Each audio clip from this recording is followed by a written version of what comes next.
Hello student, SMS school की online class में आपका हार्दिक स्वागत है। सभी विद्यार्थियों को रक्षाबंधन त्योहार की हार्दिक शुभकामनाएं। मैं आपको चैप्टर नंबर 9 करा रहा था। चैप्टर नंबर 9 में आपको 5 पार्ट करा दिए थे। आज मैं आपको छठा पार्ट कराऊंगा। छठे पार्ट से पहले कुछ स्टूडेंटों की एचडब्ल्यू की प्रॉब्लम है, वो पहले सॉल्व करा देते हैं, उसके बाद में ये छठा पार्ट कराएंगे। एचडब्ल्यू की प्रॉब्लम क्या थी स्टूडेंट? ये क्वेश्चन था, किसी समांतर श्रेणी के एम पदों का योगफल का अनुपात एम स्क्वायर, एम पदों और एन पदों की योगफल का अनुपात हम तक क्या दे रखा है? एम स्क्वायर और एन स्क्वायर। ठीक है, एम व एन पदों की योगफल का अनुपात। तो दिखाइए एम और एन पदों के अनुपात क्या होगा? 2m-1 और 2n-1 होगा। ये हमें प्रूव करना है स्टूडेंट।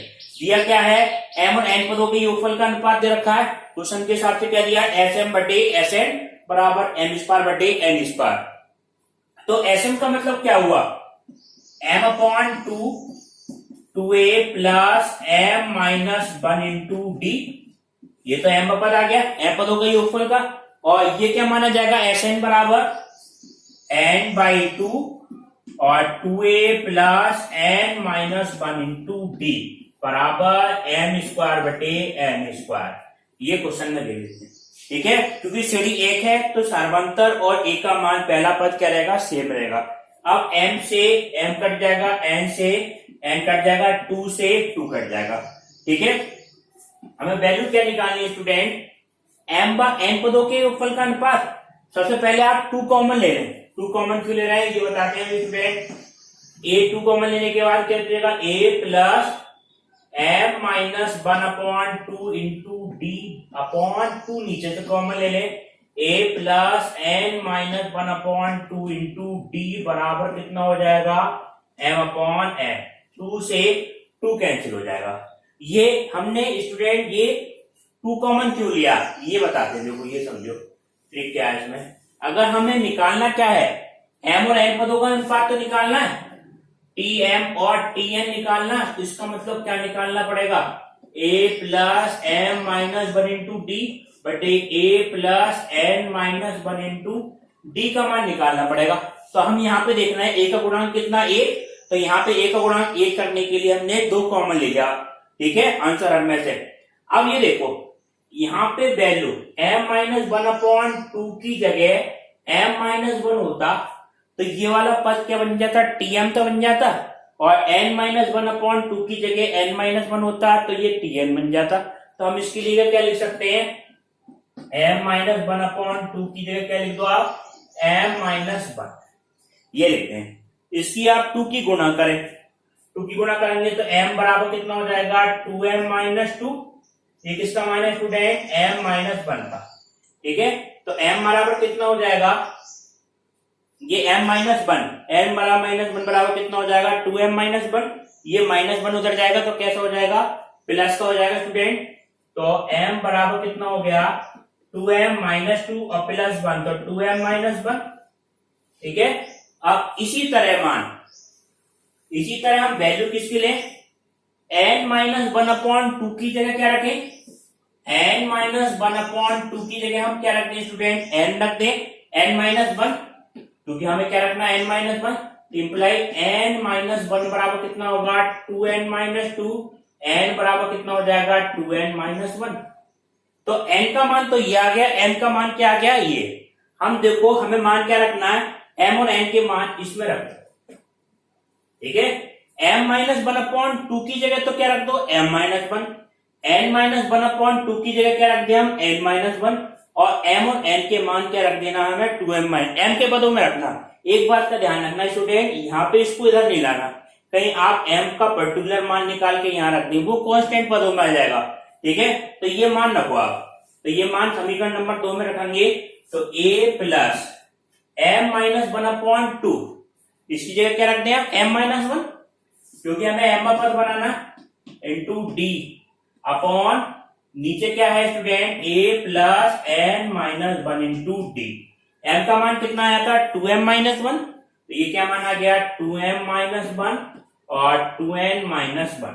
ये मान क्या है? ये वैल्यू क्या है? tm। और ये स्टूडेंट क्या वैल्यू है? tn। तो Tm बटे Tn बराबर 2m माइनस 1 बटे 2n माइनस 1। ये आपका क्या आ गया, आंसर आ गया। ये हमें क्वेश्चन में प्रूव करना था। बस इसमें कंफ्यूजन आपको ये होगा, ये m से m कैंसिल नहीं करना है, m की वैल्यू कहीं इधर ले आए तो वो कांस्टेंट पद हो जाएगा। अब आप देखें नेक्स्ट प्रॉब्लम क्या थी स्टूडेंट। अब देखिए स्टूडेंट नेक्स्ट प्रॉब्लम क्या थी। नेक्स्ट प्रॉब्लम ये है Sn बराबर 3n स्क्वायर प्लस 5n और Tn की वैल्यू कितनी है 64। तो हमें किसका मान निकालना है, m का मान निकालना है। तो m का मान निकालने के लिए देखो क्या करेंगे स्टूडेंट, सबसे पहले Sn की वैल्यू दे रखी है तो Tn का मान निकालो। Tn का मान किस तरह से निकालते हैं, Tn बराबर क्या होता है Sn माइनस Sn माइनस 1। ठीक है, ये फार्मूला याद रखना है। Sn की वैल्यू कितनी है 3n स्क्वायर प्लस 5n, ये वैल्यू कितनी हो जाएगी स्टूडेंट 3n स्क्वायर और प्लस 5n और माइनस Sn माइनस 1 की वैल्यू कितनी है, इसमें हम क्या करें 3n माइनस 1 का whole square plus 5n minus 1। ठीक है, अब इस वैल्यू को सॉल्व करना है। अब ये 3 वाले पद एक जगह आ जाएंगे, 3 कॉमन आ गया तो n square minus n minus 1 का होल स्क्वायर प्लस इन दोनों में से 5 कॉमन मिलेगा तो n माइनस कितना हो जाएगा n प्लस 1, n से n कट गया। अब इसको हम क्या करें स्टूडेंट, एक बार जोड़ दो, एक बार क्या करते हैं इसे हम घटा दें तो ये वैल्यू कितनी हो जाएगी 3n प्लस n माइनस 1 और n माइनस n और प्लस 1। ठीक है, और प्लस कितना है 5, n से n कैंसिल हो गया तो 3, ये वैल्यू कितनी हो गई 2n माइनस 1 और प्लस 5, 3 2 जा 6, n माइनस 3 प्लस 5 बराबर कितना हो जाएगा 6n और प्लस 2। ये हमारा मान आ गया 6n प्लस के 2। अब आप देखें Tn का मान तो आ गया, Tn हमें क्या दे रखा है Tm दे रखा है, n की जगह क्या रख दें हम m रख दें तो Tm बराबर कितना हो जाएगा 6n प्लस 2 और ये प्रश्नानुसार कितना दे रखा है 64 दे रखा है। तो ये मान ये Tm बराबर स्टूडेंट 164 होगा। ठीक है, तो ये वैल्यू कितनी लेंगे 164। अब ये 2 घटा दो तो 6m बराबर कितना हो जाएगा स्टूडेंट 162। m का मान कितना हो जाएगा, m बराबर 162 बटे 6 और m की वैल्यू कितनी हो जाएगी 6 दूनी 12, कितने बचे 6 दूनी 12 4 6 सत्ते 42। तो m बराबर कितना आ गया 27। ये आपकी दोनों HW की प्रॉब्लम हो गई। अब आपको पार्ट नंबर, आप देखिए पार्ट नंबर 6 का पहला क्वेश्चन स्टूडेंट क्या है, एक व्यक्ति ऋण का भुगतान 100 रुपए प्रथम किस्त से प्रारंभ करता है। जैसे कोई कर्जा ले लेता है 100 रुपए देगा, फिर प्रत्येक किस्त में प्लस 5 रुपए बढ़ा के देता है। जैसे आज हमने 100 रुपए दिए, अगले महीने कितना देगा 105, फिर 110 डॉट डॉट डॉट, उसकी 30वीं किस्त का मान बताना है। तो इसका मतलब क्या होगा, ये श्रेणी बन जाएगी स्टूडेंट। आज स्टूडेंट ने क्या दिए, व्यक्ति ने 100 रुपए दिए, उसके बाद क्या दिए होंगे 105 दिए होंगे, उससे अगले महीने आया होगा तो कितने दिए होंगे 110, फिर 115, इस तरह से। तो ये श्रेणी आप देखें, ये श्रेणी कौन सी है, समांतर श्रेणी है। समांतर श्रेणी का प्रथम पद आपका कितना है, a बराबर कितना है 100 और d की मान बात करें तो 105 माइनस कितना हो जाएगा 100 बराबर कितना आ गया 5। a का मान पता चल गया, d का मान, n बराबर कितना है स्टूडेंट, n बराबर कितना है 30 है। तो हमें किसका मान निकालना है, t 30 का मान हमें ज्ञात करना है, 30वां पद हमें ज्ञात करना है, 30वीं किस्त का मान। तो 30वीं किस्त का मान आपका क्या हो जाएगा t 30 बराबर a प्लस के n की जगह 30 minus 1 into D, a plus 29d। अब a का मान कितना है 100। ठीक है स्टूडेंट, a का मान कितना हो गया 100 प्लस 29 इंटू डी का मान कितना है 5। तो आप इसकी कैलकुलेशन करें तो ये मान क्या आ जाएगा 100 प्लस 29 पंजे 9 पंजे 45 और 4 5 दूनी 10 और 4 कितना जाएगा 14, 145 आ गया। 145 में हम 100 जोड़ दो कितना आ जाएगा 245। तो इसकी 30वीं किस्त का मान कितना होगा 245 रुपए। ये आपका क्या आ गया फाइनल आंसर आ गया। अब आप देखें इस प्रश्नावली का लास्ट क्वेश्चन नंबर 18वां क्वेश्चन है ये, इसको हम किस तरह से निकालेंगे ये ध्यान से समझें। एक बहुभुज के अंतःकोण कैसे हैं, समांतर श्रेणी में स्टूडेंट, और ए का मान कितना है 120 डिग्री और किरणविक कोणों का अंतर कितना है 5 डिग्री। बहुभुज में भुजाओं की संख्या ज्ञात करनी है। अब आप देखें भुजाओं के जो बहुभुज होगा उसके अंतःकोणों का योगफल हमारा क्या होता है। जैसे हम त्रिभुज की बात करें, त्रिभुज के अंतःकोणों का योगफल कितना होता है 180 डिग्री। तो हम किस तरह से मान निकालते हैं, n का मान कितना होगा 3 भुजाएं। तो इसका एक फार्मूला होता है अंतःकोणों का योगफल का, कभी भी निकालें अंतःकोणों का योगफल। बहुभुज में अंतःकोणों का योगफल का फार्मूला होता है स्टूडेंट n-2 इंटू पाई। अब इसमें n बराबर 3 है, बहुभुज से हम चेक करते हैं त्रिभुज में, तो 3 - 2, यहां चेक करो 3 - 2 इंटू पाई कितना आ जाएगा स्टूडेंट पाई, और पाई का मतलब कितना हो गया 180। तो इसके तीनों कोणों का योगफल कितना होगा 180। चतुर्भुज की बात करें तो 4 भुजाओं के कोणों का योगफल निकालने के लिए n की जगह क्या रख दें हम 4 रख दें। तो 4 - 2 इंटू पाई बराबर कितना हो जाएगा स्टूडेंट 2 पाई। 2 पाई का मान कितना आ गया 360 डिग्री हो गया। तो चारों कोणों का योगफल कितना आएगा 360 डिग्री होगा स्टूडेंट। अब इसी तरह से कह सकते हैं हम, मान लीजिए उसकी भुजाएं कितनी है n, तो अंतःकोणों का योगफल क्या हो गया n-2 इंटू पाई। अब ये कोण क्या है समांतर श्रेणी में है, कितने भी कोण बन जाएंगे इसकी भुजाओं की संख्या में नहीं पता है। ये कोण हमारे जो अंतर के कोण है ये कैसे हैं समांतर श्रेणी में। तो एक पदों का अंतर और प्रथम कोण कितना दे रखा है, a का मान तो कितना है 120 है स्टूडेंट, अब बिल्कुल ध्यान से समझिए, और d का मान कितना है कोणों का अंतर, किरणिक कोणों का अंतर कितना 5 डिग्री है। तो इसके हिसाब से समांतर श्रेणी में तो n पदों का योगफल हो क्या जाएगा, Sn बराबर क्या होगा n/2 और 2a प्लस के n-1 multiply by D. Sn की वैल्यू क्या होगी, ये भी n पदों के कोणों का योगफल ही तो है, तो ये n-2 इंटू पाई होगी, ये नियम से होती है। ये क्यों हो गई, क्योंकि समांतर श्रेणी में कोण दे रखे हैं। तो ये क्या मान होगा स्टूडेंट n-2 इंटू पाई। पाई का आप मान रख दें 180 डिग्री बराबर n/2, 2 इंटू a का मान कितना है, a बराबर हमारा कितना है 120 डिग्री, 120 और प्लस n-1 इंटू डी का मान कितना है, डी का मान कितना 5, ठीक है। तो ये मान कितना आ गया 5। अब देखें स्टूडेंट n-2 इंटू 180 डिग्री है। अब इसमें से वैल्यू में से हम क्या कॉमन ले लें, 5 डिग्री कॉमन ले लें। 5 कॉमन लिया तो यहाँ कितना बचेगा 24 इंटू 2 प्लस n-1, ये 5 से 36, 36 पंजे 180, 36 बार कट जाएगा, 36 n माइनस कितना हो गया 72, ये n/2 का 2 यहाँ आ गया बराबर n 47, ये 24 दूनी 48 माइनस 1 47 प्लस n, इसकी हम अंदर गुणा कर देंगे 47 n प्लस की n स्क्वायर। बस कैलकुलेशन इसकी ज्यादा है, वैसे बिल्कुल सिंपल क्वेश्चन है ये स्टूडेंट। ये कितना आया 72 n माइनस 144 बराबर 47 n प्लस के n स्क्वायर। अब n स्क्वायर ऐसे रहा, इस वैल्यू को हमने इधर लाके घटा दिया, ठीक है, इस वैल्यू को इधर लिया है 72 n को, कितना बचेगा माइनस 25 n और प्लस का 144। अब 144 के ऐसे गुणनखंड करने हैं तो जिसको जोड़ के कितना आ जाए 25, तो 16 n में 144, तो माइनस 16 n माइनस के 9 n प्लस 144 बराबर 0। इन दोनों में से क्या कॉमन ले लें स्टूडेंट, n कॉमन ले लें, तो n-16, इन दोनों में से क्या कॉमन ले लें 9, तो -9 n-16 बराबर कितना आ गया 0।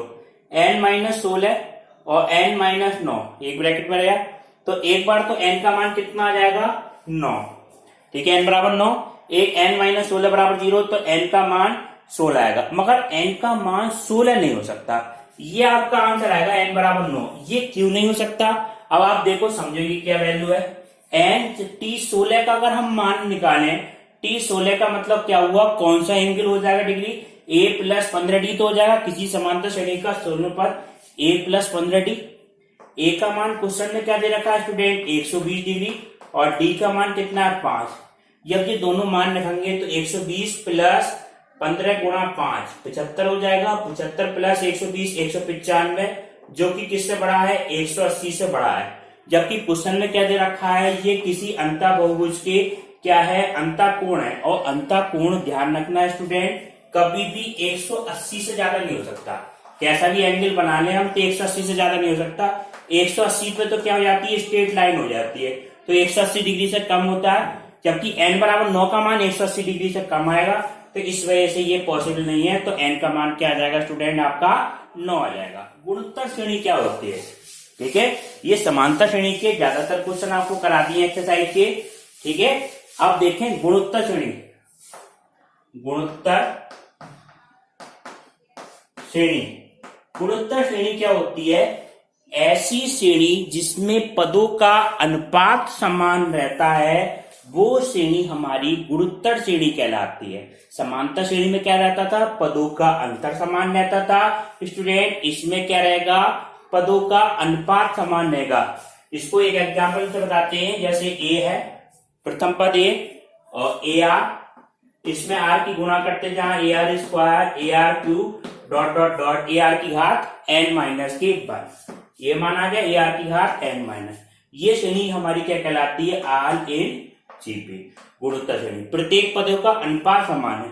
अब इसमें अनुपात लें तो कितना आ रहा है, आर, इसमें अनुपात लें तो आर आ रहा है, ठीक है। इसका एक जनरल एग्जाम्पल बताते हैं आपको, जैसे ये है 2, 4, 8, 16, 32 डॉट डॉट डॉट, ये श्रेणी गुणोत्तर श्रेणी में है। अब इसमें अनुपात देखेंगे, 4/2 बराबर 2, 8/4 बराबर कितना आ गया 2, 16/8 बराबर कितना आ गया 2 आ गया। तो ये श्रेणी हमारी क्या कहलाएगी, गुणोत्तर श्रेणी, जिसमें पदों का अनुपात समान होता है। इसके प्रथम पद को किससे डिनोट करते हैं, ए से डिनोट करते हैं। ये क्या होता है स्टूडेंट, प्रथम पद, और एन क्या, आर क्या होता है इसका, सार अनुपात, अंतर नहीं होता, अनुपात होता है। अनुपात कैसे निकालते हैं स्टूडेंट, T2/T1, यानी कि पिछले पद, अगले पद में पिछले पद से हम डिवाइड करके, या T3/T2 भी हो सकता है। पिछले पद में अगले पद में पिछले पद से हम डिवाइड करेंगे तो क्या हो जाएगा, सारा अनुपात निकलेगा। सारा अनुपात पूरी श्रेणी में क्या रहेगा, समान रहेगा। जैसे आपकी एक श्रेणी है, जैसे उस श्रेणी का हमें nवां पद निकालना है, 5 है, 25, 125 डॉट डॉट डॉट का 10वां पद निकालना है, ठीक है। तो इसमें स्टूडेंट ए का मान कितना है, ए का मान कितना है 5, और आर का मान कितना है 25/5 बराबर कितना हो गया 5, एन का मान कितना है 10। अब इसमें 2 सूत्र याद रखने पड़ेंगे आपको। हाँ, सूत्र और बता दें, किसी समांतर श्रेणी का nवां पद हमारा होता क्या है, Tn बराबर ए आर की घात n-1, ए आर की घात n-1 होता है, जहां ए प्रथम पद होगा और आर क्या होगा, सार अनुपात। और कहीं n पदों का योगफल निकालें स्टूडेंट, तो इसके फार्मूले होते हैं ए आर की घात n-1 अपॉन r-1, कब, जब r का मान बड़ा है, ठीक है। r का मान हम चेक कर लेंगे, अनुपात बड़ा है तो ये लगेगा फार्मूला। Sn की फार्मूला ये होता है a और 1 माइनस आर की घात n/1 माइनस r, जब r का मान क्या हो, छोटा हो, 1 से छोटा हो तो 1 में से घटाना, बड़ा हो तो 1 को घटाना, इतना ध्यान रखना। ये तो आप क्वेश्चन कराएंगे तो सारे फार्मूले याद हो जाएंगे। Tn बराबर ए आर की घात n-1, तो T10 बराबर कितना हो जाएगा, ए आर की घात 10 माइनस 1 कितना हो जाएगा 9। ए का मान कितना है स्टूडेंट 5, आर का मान भी कितना है 5, इसकी घात कितनी है 9, तो ये मान कितना आएगा 5 की घात 10। ये आपका क्या आ गया आंसर। इस श्रेणी का nवां पद पूछता है स्टूडेंट, तो वो हम क्या निकालते, nवां पद का फार्मूला क्या होता, Tn बराबर ए आर की घात n-1। तो ए का मान कितना है स्टूडेंट 5 है, और आर का मान भी कितना है स्टूडेंट 5 की पावर n-1। अब गुणा में घाते जोड़ देते हैं, तो 5 की पावर n-1 प्लस 1 से 1 कट के कितना मान आ गया 5 की घात n। ये आपका क्या आ गया, आंसर आ गया, ठीक है। अब आपको नेक्स्ट क्लास अगले पार्ट में कराएंगे, और HW क्वेश्चन आपको PDF से करनी है।